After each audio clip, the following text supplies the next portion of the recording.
நாம் ஆதியாகமம் 39 ஒரு சில பகுதிகளை ஏற்கனவே பார்த்தோம். யோசேப்பினுடைய வளர்ச்சியை நம்ம பார்த்தோம். கர்த்தர் யோசேப்போடு இருந்தார். அவன் செய்ததெல்லாம் கர்த்தர் வாக்கிய பண்ணினார். அவன் தொட்டதெல்லாம் வேகமாக நடக்க ஆரம்பிச்சிச்சு. இப்போ ஒரு எதிரி வருகிறாள். அந்த பெண்ணினுடைய பெயர், ஆண்டவர் பெயர்லாம் எழுதலை, அவளை வசனம் என்ன சொல்லுதுன்னா போத்திபாரின் மனைவி. அவனை எந்த மனுஷன் யோசேப்பின் உயர்வுக்கு ஆசீர்வாதத்திற்கு காரணமாக இருந்தானோ அங்கிருந்தே ஒரு எதிரி எழும்புகிறான். அந்த பெண் அவனை பல முறை பாவத்துக்கு உட்படுத்துவதற்கு முயற்சி பண்ணுகிறாள். ஆனால் கர்த்தர் யோசேப்போடு இருந்தபடினால் யோசேப் அதிலிருந்து தப்பிட்டார்.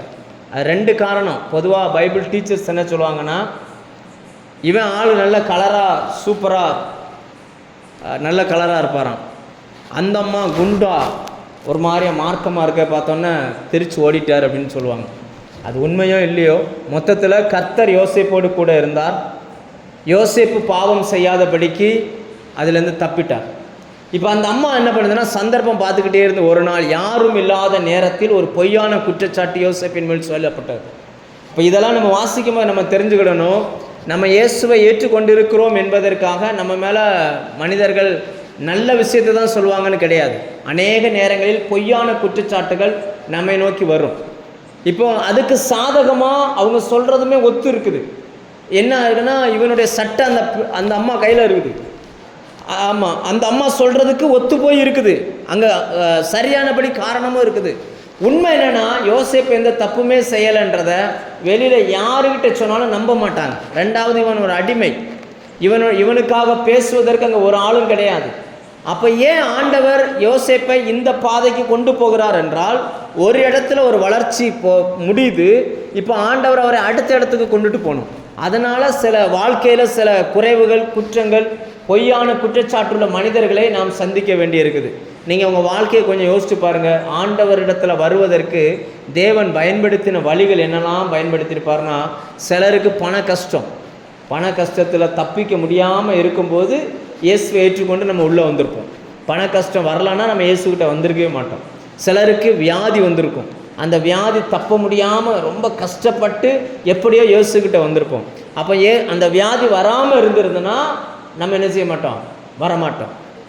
அப்போ சிலருடைய வீட்டில் தொடர் மரணங்கள், வீட்டில் சமாதானம் இல்லாத நிலவரம், அதிலிருந்து தப்புவதற்கு எங்கே போகணும்னா நம்ம ஏதாவது இயேசுவை ஏற்றுக்கொண்டு சபைக்கு போயிருக்கிறோம். அப்போது நம்ம இயேசுனிடத்தில் வருவதற்கு ஏதோ ஒரு கசப்பான அனுபவத்தை கடந்து வந்திருக்கிறோம். அதே போல் யோசேப்பின் வாழ்க்கையில் இப்படி ஒரு கசப்பான அனுபவம், பொய்யான குற்றச்சாட்டு. அந்த பொய்யான குற்றச்சாட்டு வந்த உடனே அவன் ஏற்கனவே அந்த வீட்டில் நிறைய பேர் வேலை பார்ப்பாங்கள்ல, அந்த எல்லா வேலை பார்க்குறவங்களுக்கும் தலைவன் யாருன்னா யோசேப்பு தான். இப்போ யோசேப்பின் மேலே குற்றச்சாட்டு வந்த உடனே எப்படா இவன் மேலே இவன் விழுவான்னு ஒரு கூட்டம் பார்த்துக்கிட்டே இருந்துச்சு. அப்போ எல்லாரும் சேர்ந்து யோசேப்பை பொய்யான குற்றச்சாட்டுக்குள்ளே கொண்டுட்டு போகிறார்கள். இவனுடைய யோசேப்பின் நியாயத்தை சொல்வதற்கு ஒருவர் கூட கிடையாது. ஆனால் வசனம் என்ன சொல்லுது பாருங்க, 21ஆம் வசனத்தில், கர்த்தரோ யோசேப்போடு இருந்து அப்படின்னு. எத்தனை பேர் நம்மை குறித்து பொய்யான குற்றச்சாட்டுகள் சொன்னாலும், எத்தனை பேர் நம்மை சந்தேகப்பட்டாலும், ஒருவர் கூட நமக்காக பேசுவதற்கு ஆள் இல்லாமல் போனாலும், வசனம் சொல்லுகிறது கர்த்தரோ யோசேப்போடு கூட இருந்து. நம்மை அழைத்தவர் உண்மை உள்ளவர். சில வருடங்கள் ஆனாலும் நம்ம மேலே இருக்கக்கூடிய உண்மைத்தன்மையை கர்த்தர் வெளிப்படுத்திடுவார். லேலுயா, கர்த்தரோ யோசேப்போடு கூட இருந்தான். அந்த வசனம் சொல்லுகிறது, கர்த்தரோ யோசேப்போடு இருந்து அவன் மேல் கிருபை வச்சார். ஆண்டவர் கூட இருந்து அவன் மேலே என்ன பண்ணாராம், ஒரு கிருபை வச்சார். அந்த கிருபை எப்படிப்பட்ட கிருபைனா, இவன் போகிற இடங்களிலெல்லாம் எல்லா ஜனங்களும் இப்போ வீட்டில் போத்திபார் வீட்டில் இருந்தால் போத்திபார் வீட்டில் இவன் தலைவனாக உயர்த்தி வைக்கிறாங்க. இப்போ அரண்மனைக்கு இங்கே ஜெயிலுக்குள்ளே போனால் ஜெயில் காவலர், அந்த என்ன சொல்லுவாங்க ஜெயிலர், அந்த சூப்பரண்ட், அவர் என்ன பண்ணுறாரு அப்படின்னாச்சுன்னா, இங்கே இருக்கிற எல்லா கைதிகளையும் வேலை வாங்க வேண்டியது யோசேப்பின் பொறுப்பு அப்படின்னு யோசேப்பு கையில் பொறுப்பை கொடுக்குறாங்க. இப்போ யோசேப்பு போய் ஒரு வேலையை சொன்னால் கீழ்ப்படியாதவங்க கூட கீழ்ப்படுகிறான். அதனால் ஏன் அப்படி செய்கிறான்னா, கர்த்தர் யோசேப்பின் மேலே வச்ச கிருபை அப்படிப்பட்ட கிருபை. அல்லேலூயா. கர்த்தர் ஒரு மனுஷன் கூட இருந்தார்னா அந்த மனுஷனுக்கு கிருபை கொடுக்குறார். எத்தனை பேர் என்ன பகைச்சா என்ன, என்ன குற்றச்சாட்டு சொன்னா என்ன, எவ்வளவுதான் பிரச்சனை வந்தான்னு ஆண்டவர் ஒரு மனுஷன் கூட இருந்து அந்த கிருபையை வச்சு அவன் போகிற இடமெல்லாம் உயர்வு. நீங்கள் பைபிள் படிச்சு பாருங்க. அப்பா வீட்டில் இருக்கும்போதும் இவனுக்கு முன்னாடி 10 பிள்ளைங்க இருக்காங்க. ஆனாலும் அந்த வீட்டில் தலைவனாக யார் தான் இருந்திருக்கான்னா யோசேப்பு தான் இருந்திருக்கிறார். இப்போ போத்திபார் வீட்டுக்கு வருகிறார். போத்திபார் வீட்டுக்கு வந்த பிறகும் நிறைய வேலைக்காரர்கள் இருந்த பொழுதும் யோசேப்பின் மேலே தேவன் வச்சிருந்த அந்த கிருபை யோசேப்பை அந்த இடத்துலையும் தலைவனாக மாற்றிருச்சு. இப்போ அங்கிருந்து ஜெயிலுக்கு வருகிறார். ஜெயிலுக்கு வந்தால் ஜெயிலில் ஏற்கனவே இருக்கிறவங்க எல்லாமே குற்றம் செய்தவர்கள் தான் இருக்கிறாங்க. ஆனால் அவங்க எல்லாருமே இப்போ யோசேப்பை பார்த்த உடனே அப்படியே கீழ்ப்படுகிறாங்க. இப்போ யோசேப்பு ஜெயிலுக்கு வந்தும் ஜெயிலையும் யோசேப்பு எப்படி தான் இருக்கிறாரு? லீடராக தான் இருக்கிறார். அப்படின்னா நீங்கள் ஒன்று புரிஞ்சுக்கோங்க, கர்த்தர் ஒரு மனுஷனை தலைவனாய் அழைத்திருந்தால் அவன் போகிற இடமெல்லாம் அந்த லீடர்ஷிப்லேயே கர்த்தர் வைத்திருப்பார். லேலுவையா அப்போ சின்ன பையனாக இருக்கும்போது பார்த்தா நம்ம தெரியும், எல்லா பிள்ளைகளும் ஸ்கூலில் படிப்பாங்க. ஆனால் அதில் எவனாவது ஒருத்தன் என்ன செய்வான்? தலைவனாக இருப்பான். அவன் பின்னாடி 10 பேர் போவான். நீ பார்த்துருக்கீங்களா? ஸ்கூலில் பார்த்துருக்கீங்களா? எவனாவது ஒருத்தன் என்ன செய்வான்? அதில் தலைவனாக இருப்பான். அவனுக்கு பின்னாடி ஒரு 4-5 பேர் போவான். எங்கே போனாலும் தனியாகவே போக மாட்டான். பின்னாடியே ஒரு கூட்டம் என்ன செஞ்சுக்கிட்டு இருக்கோம், போயிட்டே இருக்கும். எதுக்குடா இவன் பின்னாடியே போகிறாங்க அப்படின்னு பார்த்தா, ஏன்னா அவனுக்குள்ள அப்படிப்பட்ட ஒரு விஷயத்தை கர்த்தர் என்ன செஞ்சுருக்காரு, வச்சிருக்கிறார். அவன் வளர்ந்த பிறகு பார்த்தீங்கன்னு சொன்னால் அவன் நீங்கள் பார்த்துருப்பீங்க, விளையாட போனால் ஒரு கூட்டத்தோடு போவாங்க, குளிக்க போனால் ஒரு கூட்டத்தோடு போவாங்க, எங்கே போனாலும் ஒரு கூட்டத்தோடவே போய்கிட்டு இருப்பான். எப்படி இந்த ஜனங்கள் இவனை தலைவனாக ஏற்றுக்கொள்கிறார்கள் அப்படின்னு பார்த்தீங்கன்னா, தேவன் அவன் அந்த மனுஷன் மேலே வச்ச தயவு, தேவன் அந்த மனுஷன் மேலே வச்ச கிருபை. லேலுயா ஒன்று புரிஞ்சுக்கோங்க, யோசேப்புக்கு தேவன் கொடுத்துருந்தது ராஜரீகமான அபிஷேகம். அதாவது என்னென்னா கிங்ஷிப், எல்லாரையும் வேலை வாங்கக்கூடிய அந்த அபிஷேகம். இருக்கிற இடத்துல நின்று அவர் சொன்னார்னா ஒருத்தர் கூட எய்த்து பேச மாட்டாங்க. அப்படிப்பட்ட ஒரு ஞானத்தை யோசேப்புக்குள்ளே கர்த்தர் வச்சுருந்தார். அந்த மனுஷன் நிறைய குற்றச்சாட்டுகளையும் அனுபவிக்க வேண்டிய இருந்துச்சு. பார்க்குறவங்களாம் எல்லாரும் குற்றம் சொன்னாலுமே யோசேப்பினுடைய நீதியை கர்த்தர் விளங்க பண்ணுவதற்கு கர்த்தர் யோசேப்போடு இருந்தார். ஒரு வித்தியாசமாக இருக்குது பாருங்கள். மனுஷன் எல்லாருமா சேர்ந்து யோசேப்பை குற்றம் சொல்கிறாங்க. ஆனால் கர்த்தர் யோசேப்போடு கூட என்ன செய்கிறாராம், இருக்கிறார். அந்த சிறைச்சாலையில் அவன் கூட இருக்கிறார். அப்படிப்பட்ட நெருக்கத்துக்கு மத்தியில் கர்த்தர் அவனோடு கூட இருக்கிறார். அப்போ தேவன் ஒரு மனுஷனோடு இருப்பாரே ஆனால் அந்த மனுஷன் எங்கே போனாலும், இந்த 23 வசனம் சொல்லுகிறது, கர்த்தர் அவனோடு இருந்தபடியினாலும் அவன் எதை செய்தானோ அதை கர்த்தர் வாக்கிய பண்ணினபடினாலும் அவன் வசமாக இருந்த யாதொன்றை குறித்தும் சிறைச்சாலை தலைவன் விசாரிக்கிறான். அவன் என்ன செஞ்சாலும் அதை கர்த்தர் வாக்கிய பண்ணுகிறான். லேலுயா தேவன் நம்மோடு கூட இருக்கணும், அது ரொம்ப முக்கியம். கர்த்தர் உங்க கூட இருப்பார்னா அவர் உங்களுக்கு கிருபை தருவார். ரெண்டாவது, உங்களோடு இருக்கக்கூடிய எல்லாருடைய கண்களும் தயவு கிடைக்க பண்ணுவார்.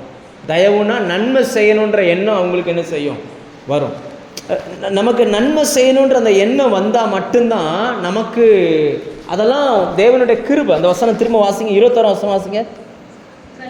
கர்த்தரோ யோசேப்போடு இருந்து அவன் மேல் கிருபை வைத்து சிறைச்சாலை தலைவனுடைய தயவு அவனுக்கு கிடைக்கும்படி செய்தார்.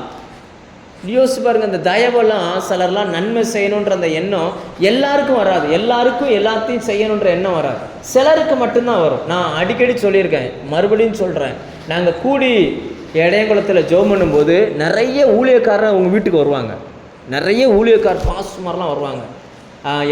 கல்லடைக்குறிச்சியிலேருந்து வருவாங்க, வேறு நிறைய இடங்கள்லேருந்து நிறைய ஊழியக்காரர் வருவாங்க. வெள்ளிக்கிழமை தோறும் அந்த ஜெபத்தில் பார்த்தீங்கன்னா ஒரு 4-5 ஊழியக்காரங்க இருப்பாங்க. எப்படி பார்த்தாலும் ஒரு 5-6 ஊழியக்காரங்க அங்கே இருந்துக்கிட்டே இருப்பாங்க. அதே வெள்ளிக்கிழமை இரவு 3வது வெள்ளிக்கிழமை நைட்டு ஜெபம் வைப்பாங்க. நைட்டு ஜெபம் வச்சா கிட்டத்தட்ட ஒரு 15-20 ஊழியக்காரங்க அப்படி வந்திருப்பாங்க. அப்போ அந்த ஊழியக்காரர்கள் மத்தியில் 10ஓடு 11 நான் போய் அட்டன் பண்ண காலங்கள் உண்டு. ஆனால் அந்த இடத்துல ஆண்டவர் என்ன பண்ணார் அப்படின்னாச்சுன்னா, அதே இடத்துல கர்த்தர் உயர்த்த ஆரம்பித்தார். அதனால் அந்த நடத்துகிற அந்த ஐயா என்ன செய்வார்னா, எத்தனை பேர் ஊழியத்துக்கு வந்தாலும் சரி, எத்தனை ஊழியக்காரங்க வந்தாலும் சரி, எல்லாருக்கும் ஆளுக்கு ஒன்று கொடுப்பாரு. பிரசங்கம் மட்டும் மோகன் பாஸ்டர் பண்ணட்டும் அப்படின்றார். இத்தனைக்கும் அப்பா சபை நடத்திக்கிட்டு இருக்காங்க. நான் சபையில் பிரசங்கம் கூட பண்ணது கிடையாது. அங்கே தான் என்னை ஆண்டவர் வளர்க்க ஆரம்பித்தார்.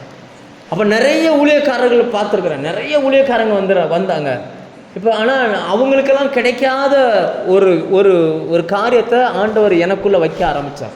அந்த இடத்துல நம்ம பேச பேச பேச நிறைய ஊழியக்காரங்கெல்லாம் ஆச்சரியப்பட்ட காலங்கள் உண்டு, சிலர் வந்து பிரமிப்பாய் பார்த்த காலங்கள் உண்டு. அப்படிலாம் இருந்துட்டு ஒரு நாள் இந்த லாக்டவுன் வந்துச்சு பார்த்தீங்களா. லாக்டவுன் வந்த உடனே இப்போ கூட்டம் வைக்க முடியாது, சபைகள் நடத்த முடியாது. அந்த டயத்தில் ஒரு வாய்ப்பு வருகிறது அமெரிக்காவிலேருந்து. அங்கே இருக்கக்கூடிய தமிழ் நபர்களுக்கு பிரசங்கம் பண்ணுறதுக்கு ஒரு வாய்ப்பு வருது.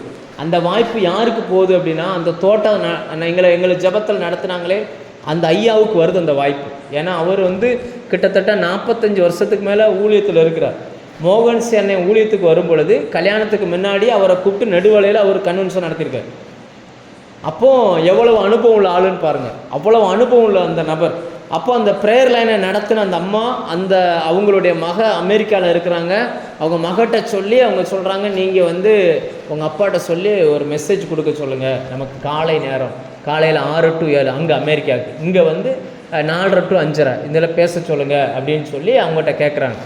ஏன் அவரும் நல்லா இப்போவும் அப்போ அந்த நேரத்தில் அவர் பைபிள் எழுதிக்கிட்டு இருக்கார். அவர் சொந்த கையினால் பைபிளை எழுதிக்கிட்டு இருக்கிறார். நன்றாய் பிரசங்கிக்கக்கூடிய நல்ல தேவ மனுஷன். ஆனால் எத்தனையோ ஊழியர்கள் வந்தப்பறம் அவர் என்ன தெரியுமா சொல்லியிருக்கிறாரு, எனக்கு தெரிஞ்ச ஒரு பாஸ்டர் இருக்கார், அவரை நான் பேச சொல்கிறேன் அப்படின்னு சொல்லி என் நம்பரை அப்போ தான் அவர் கொடுக்குறார். எனக்கு தெரிஞ்ச பாஸ்டர் இருக்கிறாரு அப்படின்னு சொல்லி. ஆனால் அவருடைய அனுபவம் என்ன, 75 வயசு, ஊழியத்தில் 45-48 வருஷம் அனுபவம். நான் அப்போ தான் ஊழியத்துக்கு வந்த புதுசு. ஆனால் ஆண்டவர் என் மேலே வச்ச அந்த தயவு இருக்குது பார்த்தீங்களா. அவர் நினச்சிருந்தா எத்தனையோ ஊழியக்காரங்களுக்கு கொடுத்துருக்கலாம். ஆனால் யாருக்கும் கொடுக்காம ஆண்டவர் அவருடைய கண்ணில் என்னைய வந்து பேச வச்சார். கிட்டத்தட்ட 1 வருஷத்துக்கு மேலே நான் பண்ண எல்லா பிரசங்கத்தையும் ரெக்கார்ட் பண்ணி திரும்ப திரும்ப திரும்ப திரும்ப கேட்பார். கேட்டுட்டு அவர் அவங்க மகிட்ட சொல்லி அப்படி பேச வச்சார்.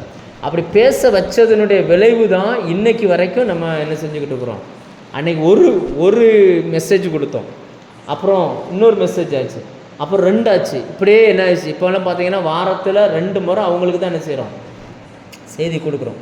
எதுக்காக இதை சொல்கிறேன்னா, தேவனுடைய கிருபை நம்ம மேலே இருந்துச்சுன்னா மனுஷருடைய கண்களில் நமக்கு தயவு ஆண்டவர் கிடைக்க பண்ணுவான். அவங்க நமக்கு உதவி செய்யணும்னு நினைப்பாங்க. நம்ம தகுதியை பார்த்து கிடையாது, நம்மளுடைய திறமையை பார்த்து கிடையாது, தேவனுடைய கிருபை உங்கள் மேலே இருக்கணும். யாருக்கு அந்த கிருபை இருக்குன்னா, கர்த்தர் யார் கூட இருக்காரோ அவனுக்கு அந்த கிருபை என்ன செய்யும், இருக்கும். ஊரை பொறுத்த வரைக்கும் அன்னைக்கு யோசேப்பு ஒரு குற்றவாளி. அதாவது நம்ம ஊரில் சொல்லுவாங்கள்ல, உண்ட வீட்டுக்கு 2 நினைச்சிட்டான் அப்படி சொல்லுவாங்கள்ல. சாப்பிட்டது அவகிட்டே அவ கையிலே சோறை வாங்கி தின்னுட்டு அவளே கையை பிடிச்சி இழுத்துட்டானே அப்படிலாம் இந்த வயசான பாட்டி மாதிரி பேசுவாங்கல்ல. அந்த மாதிரி யோசேப்புக்கு மேலே ஒரு குற்றச்சாட்டு. ஊரே சேர்ந்து யோசேப்பை குற்றவாளியாக பார்க்குது. அவருக்கு தன் நியாயத்தை சொல்லதுக்கு வழி இல்லை. ஆனால் வசனம் சொல்லுகிறது பாருங்க, கர்த்தரோ யோசேப்போடு இருந்து. யார் என்ன சொன்னால் என்ன, கர்த்தர் நம்ம கூட இருந்தார்னா தேவன் தருகிற அந்த கிருபை மனுஷருடைய கண்களில் நமக்கு தயவு கிடைச்சிடும். அந்த தயவு நம்மை பார்க்குற எல்லாரும் நமக்கு கீழ்ப்படியும்படி வைப்பார். லேலுயா, நம்மளை பார்க்குறவங்க எல்லாரும் நமக்கு கீழ்ப்படிஞ்சு நிற்பாங்க. எப்படிரா இவன் எப்பட்றா, இவன் இப்படிப்பட்ட ஆளு, இவன் எப்பட்றா அதெல்லாம் பண்ணான் அப்படின்னு சொல்லி எல்லாரும் யோசிக்கிற அளவுக்கு கர்த்தர் யோசேப்பை உயர்த்த ஆரம்பித்தார். லேலுயா, யோசேப்பு சிறைச்சாலைக்கு போகணும்னு தேவன் தீர்மானித்தார், அதனால் அவர் அனுமதித்தார். அதனால் யோசேப்பு இப்போ என்ன பண்ணியிருக்கிறாரு, சிறைச்சாலைக்கு போயிருக்கிறார். நம்ம இங்கே வரணும்னு சொல்லி தேவன் தீர்மானித்தார். நம்ம இந்த ஊரில் இருக்கணும்னு தேவன் தீர்மானித்தார். நம்ம இந்த மனிதர்களை பார்க்கணும்னு தேவன் தீர்மானிக்கிறார். அதனால் நம்முடைய வாழ்க்கையில் கர்த்தர் தான் கூட இருக்கணும். மற்ற யார் வேணாலும் இருக்கலாம், இல்லாமல் கூட என்ன செய்யலாம், போகலாம். ஒரு ஸ்டேஜ் வரும்பொழுது காணாமலே போயிடுவாங்க. நிறைய பேர் அன்பாக ரொம்ப பாசமாக நெருக்கமாக நம்ம கூட பழகின அநேகர்லாம் திரும்பி பார்க்கும் பொழுது யாருமே என்ன செய்ய மாட்டாங்க, இருக்க மாட்டாங்க. யாருமே இருக்க மாட்டாங்க, ஒருத்தர் இருக்க மாட்டாங்க. நான் ஊழியத்துக்கு வந்த புதுசில் ஒரு கிராமத்துக்கு ஊழியத்துக்கு என்னை அனுப்பி விட்டாங்க. தோரங்குளம்னு இருக்குது அந்த ஊருக்கு. அங்கே போனோம் அப்படின்னாச்சுன்னா இங்கே பாட்டு பாடிட்டு அங்கே போய் பிரசங்கம் பண்ண போனோம். அங்கே போனோம்னா அங்கே அந்த சபைக்குள்ளே ஒரு சம்பவம் நடந்துச்சு. அங்கே என்னென்னா நிறைய பிசாசு பிடிச்சவங்கள அந்த சபையில் உட்கார வச்சுருந்தாங்க. அந்த அம்மா என்ன பண்ணோம் அப்படின்னாச்சுன்னா ஒரு மெழுகுத்திரி ஒரு கிளாஸில் மெழுகுத்திரியை கொளுத்திட்டு மெழுகுத்திரியை முன்னாடி வச்சிரும். மெழுகுத்திரியை முன்னாடி வச்சுக்கிட்டு பேய் விரட்டுறேன்னு சொல்லிட்டு இப்படி சொல்லிக்கிட்டு இருக்கோம். அந்த பிசாசு பிடிச்சது என்ன செய்யும், இப்படியே ஆடும். ஒரு நாள் யதார்த்தமாக நான் போயிட்டேன். ஞாயிற்றுக்கிழமை அந்த சம்பவம் இருக்காது, ஞாயிற்றுக்கிழமை பிரசங்கம் மட்டும்தான் இருக்கும். பிரசங்கம் முடிச்சுட்டு பார்த்தா அந்த பிசாசு பிடிச்ச கூட்டங்கள் கொஞ்சம் பேர் உட்காந்துருப்பாங்க. அது வந்து ஜோமனுங்க பாஸ்டர்மாங்க, ஒவ்வொரு மேலே கையை வச்சா பொத்துன்னு கீழே விழும். என்னடா இது வாரம் வாரம் கீழே விழுது, ஒரு தடவை விழுந்தால் பரவாயில்ல, அடுத்தவங்க எந்திரிச்சிடணும்ல, இப்படி ஆகுது அப்படின்னு சொல்லி ஒரு நாள் அந்த ட்ராக்ஸ் கொடுத்துக்கிட்டே இருக்கும்போது அங்கே போனால் அங்கே அந்த அம்மா என்ன செஞ்சுக்கிட்டு இருக்குது, பேய் வேட்டிக்கிட்டு இருக்குது. டம்ளரில் மெழுகுத்திரையை வச்சு அது என்னென்னவோ பண்ணிக்கிட்டு இருக்குது. இது ஒரு மாதிரி என்ன பண்ணிக்கிட்டு இருக்குது, ஒரு மாதிரி ஒரு பெரிய கூத்தாகி போச்சு. என்ன அது பைபிளில் இல்லாத ஒன்று இங்கே பண்ணிக்கிட்டு இருக்கிறீங்க அப்படின்னோடனே அப்படியே சொல்லி நம்மளை வெளியே அனுப்பிட்டாங்க. ஏதோ ஒரு காரணத்தை சொன்னார்கள், சொல்லி அங்கேருந்து என்ன செஞ்சிட்டாங்க, வெளியில் அனுப்பி விட்டாங்க. அப்போது விசுவாசியெல்லாம் கேட்டிருக்கிறாங்க, பாஸ்டர் ஏன் வரல அப்படின்னு சொல்லி. இல்லை, பாஸ்டருடைய பிரசங்கங்கள் சரியில்லை, அவர் அப்படி செய்கிறார் இப்படி செய்கிறான்னு பொய்யான குற்றச்சாட்டுகளை சொல்லி அனுப்பி விட்டாங்க. சில வருடங்கள் அப்படி நடந்துச்சு. காலங்கள் மாறிச்சு. ஒரு நாள் காலம் மாறிச்சு. ஒரு நாள் அவங்க நமக்கிட்ட தேடி வரும்படி கர்த்தர் வைத்தார். உங்களுக்கு ஞாபகம் இருக்கா, ஒரு தம்பி வந்து படுத்திருந்துட்டு போனார் தெரியுமா? ஒருத்தர் வந்து இடையில ஏதோ கடன் பிரச்சனைன்னு சொல்லி இங்கே வந்து படுத்திருந்துட்டு காலை எழுந்துச்சு போனார்ல, அவங்களுடைய அம்மா. எதுக்காக இதை சொல்கிறேன் அப்படின்னா, ஒரு நாள் பிரச்சனை, ஒரு ரொம்ப கடுமையான பிரச்சனை வந்து எதுக்கோ ஒரு நாள் ஃபோன் அடிச்சிட்டாங்க. ஃபோன் அடித்து சொன்னாங்க, பாஸ்டர் நான் பைபிள் படித்து 3 மாதம் ஆகுது பாஸ்டர், எனக்கு வந்து கண் பார்வை சரியாக தெரிய மாட்டேங்குது, செல்லில் தான் நான் படிக்கணும், என் செல்லு உடஞ்சி போச்சு, எனக்கு தயவு செய்து ஒரு பழைய செல் எதாக இருந்தால் வாங்கி கொடுங்க அப்படின்னு. நான் ஜோம் பண்ணுறேன். அந்த நேரம்லாம் எனக்கு இவ்வளவுலாம் தெரியாது, பணத்தை பற்றியோ இவ்வளோ நாலேஜுமே தெரியாது. நான் ஜோம் பண்ணும்போது ஆண்டவர் சொன்னார், புது மொபைல் வாங்கி கொடு அப்படின்னா. கையில் பைசாவும் கிடையாது, புது மொபைல் வாங்கி கொடு அப்படின்னா. நான் என்ன செய்கிறதுன்னு தெரியலையே அப்படின்ட்டு நான் யோசிச்சுக்கிட்டு, நான் அப்போது ஒரு சிஸ்டர் இங்கே இருந்தாங்க, ராஜேஸ்வரி, இந்த வெள்ளத்துறனை மக. அப்போ அவங்க ஆஃபீஸில் தான் நம்ம வீடியோ போய் எடிட் பண்ணுவோம். அவங்ககிட்ட கேட்கும்போது சொன்னேன், இந்த மாதிரி ஆண்டவர் சொல்கிறாருன்னு. அவங்களுக்கு தெரிஞ்ச ஒரு ஹேண்டிகேப்டு ஒருத்தர் இங்கே கடை வச்சுருக்காரு. அந்த கடை, அந்த பேக்கரி பக்கத்தில் ஒரு கடை, அவர்கிட்ட போய் அங்கேருந்து ஒரு மொபைல் வாங்கி அவங்க சொன்னாங்க, கொடுங்க பாஸ்ட் கொஞ்சம் கொஞ்சமாக தந்துடுவாங்க அப்படின்னு சொல்லி அங்கேருந்து வாங்கி கொண்டுட்டு போய் கொடுத்தேன். நான் கொண்டுட்டு போய் கொடுத்த உடனே அவங்க சிம்மு போட்டாங்க. சிம்மு போட்டு ஒர்க் அவுட் ஆனோன்னு அப்படியே என்னை கட்டி பிடிச்சிட்டு அழுதாங்க கண்ணீரோடு. அவர் சொன்னாங்க, நான் எவ்வளவோ பொய்யான குற்றச்சாட்டுகள் உங்களை பார்த்து சொன்னேன், ஆனால் கடைசியில் நீங்கள் மட்டும்தான் எங்களுக்கு வந்து நன்மை செஞ்சுருக்கிறீங்க. எத்தனையோ பாஸ்ட் மாதிரி எனக்கு தெரியும், ஒருத்தர் கூட எங்களுக்கு உதவி செய்யலை அப்படின்னா. எதுக்காக சொல்கிறேன்னா, சில குற்றச்சாட்டுகள் வருவது நல்லது, சில குற்றச்சாட்டுகள் உங்கள் மேலே சொல்கிறது நல்லது. முதல்ல அதை அனுபவிக்கும் போது கஷ்டமாக இருக்கும், ஆனால் ஒரு குறிப்பிட்ட எல்லைக்கு அப்புறம் அதனுடைய நன்மை தெரியும் பொழுது தான் நமக்கு தெரியும், எல்லாமே ஆண்டவர் தான் கூட இருந்து இதெல்லாம் செஞ்சுருக்கிறார். நம்ம பின்னாடி படிப்போம். யோசேப்பு சொல்லுவார், நீங்கள் என்னை வந்து எனக்கு கெடுதல் செய்ய நினைத்தீர்கள், ஆனால் தேவனும் அதை நன்மையாக என்ன செஞ்சிட்டாரு, மாற்றிட்டாரு அப்படிமா. அதனால் சில பொய்யான குற்றச்சாட்டுகள் உங்கள் வாழ்க்கையில் வருதுன்னா, மனிதர்கள் உங்களை பகைக்கிறாங்க, எல்லாமே உங்களுக்கு எதிராக தான் இருக்குது, சூழ்நிலையே மோசமாக தான் இருக்குன்னா பயப்படாதீங்க. எத்தனை பேர் உங்களை விட்டுட்டு போனாலும் கர்த்தர் ஒரு நாளும் உங்களை கைவிட மாட்டார். லேலுயா, உங்களை அவர் கூப்பிட்டது உங்களை அசிங்கப்படுத்துறது கிடையாது. உங்களை கூப்பிட்டு உங்களுக்கு கிருபை கொடுத்து உங்களை நடத்தினது உங்களை தோற்று போக வைக்கிறதுக்கு கிடையாது. தேவன் மேலான ஒன்றை உங்கள் மேலே வச்சிருக்கிறார். அவருடைய வேலை வரும்பொழுது அது சரியாய் வெளிப்படும். அது வரைக்கும் சில நேரங்களில் நம்ம எப்படி தான் இருக்க வேண்டியிருக்கும், வெளியில் தெரியாமல் மௌனமாக இருக்கிற மாதிரி இருக்கும். கர்த்தர் ஒரு நாளும் நம்மை கைவிட மாட்டார். லேலுயா, ஒவ்வொருத்தரை குறித்தும் ஒரு திட்டமும் ஒரு நோக்கமும் இருக்குது. அந்த நோக்கம் நிறைவேறுகிற வரைக்கும் கர்த்தர் நம்மை கைவிடவே மாட்டார். லேலுயா, உங்கள் மேலே என்ன அபிஷேகம் இருக்குன்றதை நீங்கள் எப்படி கண்டுபிடிக்கலான்னா, யோசேப்பின் மேலே அந்த ராஜரிக அபிஷேகம் இருந்துச்சு. அதனால் யோசேப்பு போன இடத்துலலாம் அவர் டாப்பில் தான் இருந்தார். சிலருக்குள்ளே உடன் ஊழியனாக இருக்கக்கூடிய அந்த அபிஷேகத்தை வச்சுருப்பார். அவங்க எப்படி இருப்பாங்கன்னா, எங்கே போனாலும் எல்லா வேலையும் அவங்க தான் செய்வாங்க. சிலர்லாம் பார்த்துருக்கீங்களா, எங்கே போனாலும் அவங்க எல்லா வேலையும் என்ன செய்வாங்க, அது செய்வாங்க. ஏன்னா இவங்க மேலே தேவன் வச்ச அந்த கிருபை அப்படிப்பட்ட கிருபை. யாருமே செய்வதற்கு தயங்குவாங்க, அந்த ஆள் அவங்க என்ன செஞ்சுருவாங்க, தைரியமாக இறங்கி அப்படியே களத்தில் இறங்கி எல்லா வேலையும் செய்ய ஆரம்பிச்சிடுவாங்க. அப்படின்னா அவர்களை தேவன் அப்படி அழைத்திருக்கிறார். சிலரை நல்ல கவுன்சிலிங் கொடுக்கறதுக்கு ஆண்டவர் தெரிந்து கொண்டிருப்பார். யார் சொன்னாலும் ஏற்று பேசக்கூடிய நபர்கள் கூட இவங்க போய் பேசினாங்கன்னா அப்படியே மௌனமாக வாயை மூடி கரெக்டாக கேட்பாங்க. ஏன்னா இவங்களுக்கு மேலே தேவன் வைத்த கிருபை அப்படிப்பட்ட கிருபை. அதனால் உங்களுடைய அழைப்பை நீங்கள் தெரிந்து கொள்ளுங்கள். இங்கே யோசேப்பை தேவன் ராஜரீகமாய் அழைத்தார். அது அவங்க வீட்டில் தொடங்கினது இப்போ எங்கே வந்து நிற்குதுன்னா அந்த சிறைச்சாலையில் வந்து என்ன செஞ்சுக்கிட்டு இருக்குது, இப்போ நிற்குது. நம்ம நாளைக்கு பார்ப்போம். இந்த சிறைச்சாலையிலேருந்து ஆண்டவர் அவனை அரண்மனைக்கு எப்படி கொண்டுட்டு போகிறார் என்பதை குறித்து நம்ம நாளைக்கு பார்ப்போம். ஜெபம் பண்ணுமா?